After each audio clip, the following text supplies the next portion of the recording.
Members, we have before us a bill that shouldn't even be here today.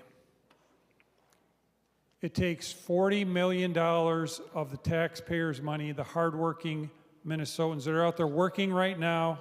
They were working last month, they were working the month before that, and the months before that, they continue to work and pay their due to this state that continues to extract money from them, much for needs that they don't agree with.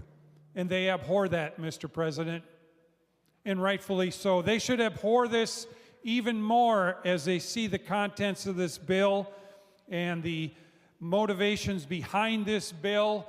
Mr. President, it was the last few months that are used to create this fake narrative that we have a housing crisis, that people can't pay their rent, they don't have enough money to pay their rent.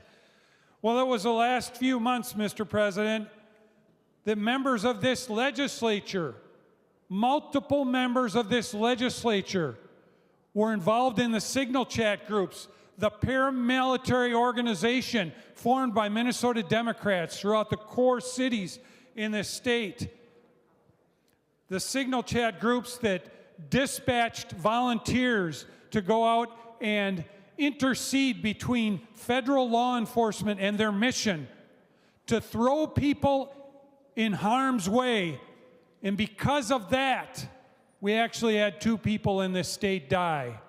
A very unfortunate thing because of this effort of the paramilitary organization that Democrats organized in this state. Mr. President, there is no need for this bill. They're saying that people don't have enough money because they couldn't work. Mr. President, Democrats were telling them not to work during the last several months. They told them in the core cities, don't work, don't send your kids to school. If they're in school, pull them out, close your business. How does that help military, or how does that help economic activity, Mr. President, within the metro area? How does it help? How does not working, the Democrats were telling them not to work, all their affiliated organizations, don't go to work this day. I can go through the list, I got it on my computer somewhere. Don't go to work this week, don't go to work this week. And if people don't go to work, how are they going to pay their rent, Mr. President? Have the Democrats asked that? No. Instead, they are stealing more money from the people who are working. The people who work every day to pay the big government that we have here. Much of it defrauded. Billions of dollars in fraud. And instead, they bring a fraudulent program, one that is fraudulent on the people of Minnesota, because you know what? The whole premise of it is fraudulent.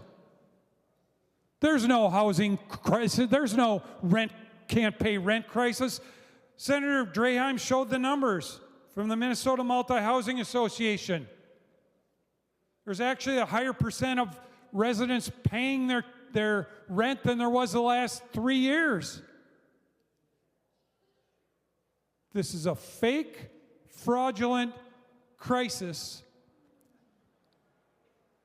stemming from a self-inflicted wound, a self-inflicted economic wound coordinated by Democrats. Democrats of Minnesota, the response does not always need to be don't go to work, don't go to school, close your business. If we are going to be a strong state again and we're going to avoid more fraud like this, we got to start encouraging people to do what our forefathers did, which most of the people in this state do.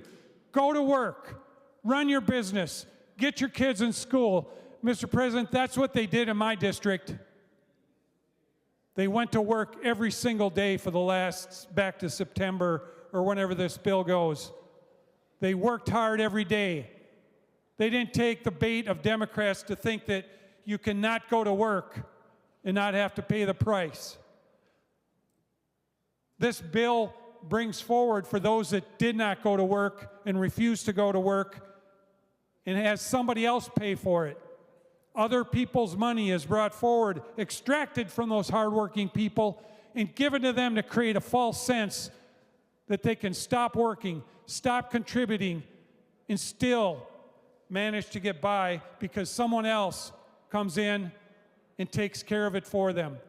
If we're going to turn this state around, Mr. President, we have to stop the very behavior that's in this bill before us today.